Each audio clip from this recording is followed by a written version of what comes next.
je m'appelle Elodie. À Pâques, j'ai fêté un anniversaire. Pas n'importe quel anniversaire.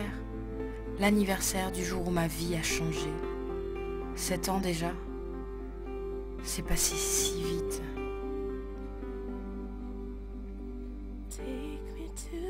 En me voyant, on dirait simplement une fille comme les autres.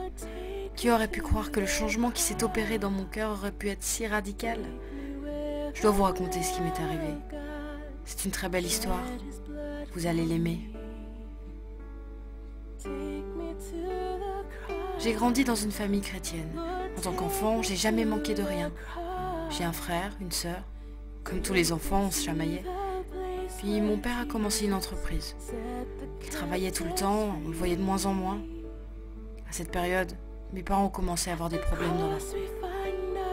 J'avais environ 12 ans quand mes parents ont décidé de se séparer.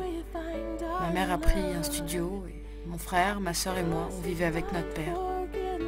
J'entrais dans une période difficile de l'adolescence. On était vraiment une famille poubelle. Chacun vivait dans son coin.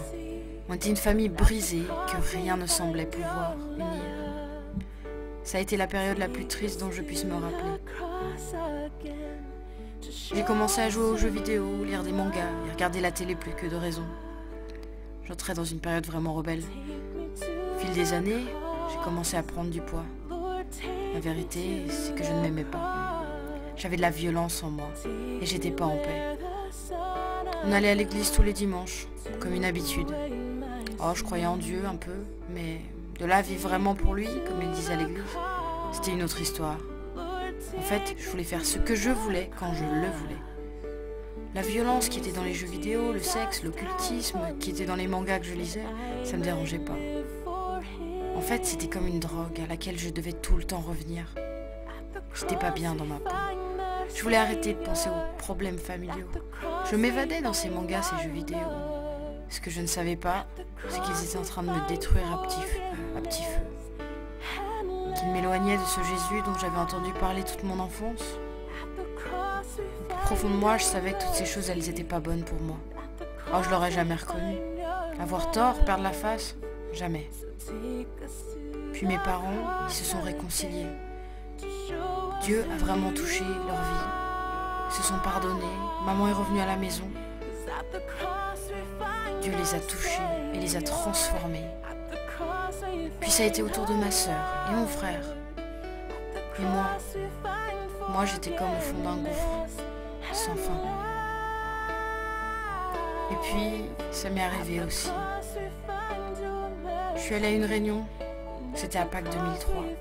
Je me souviendrai toujours de cette date. Je sais plus de quoi parlait cette réunion. Tout ce que je sais, c'est qu'à la fin, j'ai vraiment senti la présence de Dieu. Dans mon cœur, il y avait ce ras-le-bol, je voulais vraiment m'en sortir, j'en avais marre de tous ces doutes, ces peurs, cette tempête dans mon cœur. Mais j'avais pas la force. Je savais qu'il fallait que j'arrête de mettre mes passions au-dessus de Dieu, car elles finiraient par me détruire complètement. Alors j'ai fait cette prière toute simple.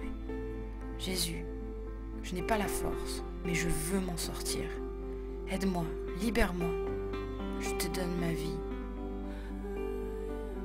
Et alors, Dieu a agi.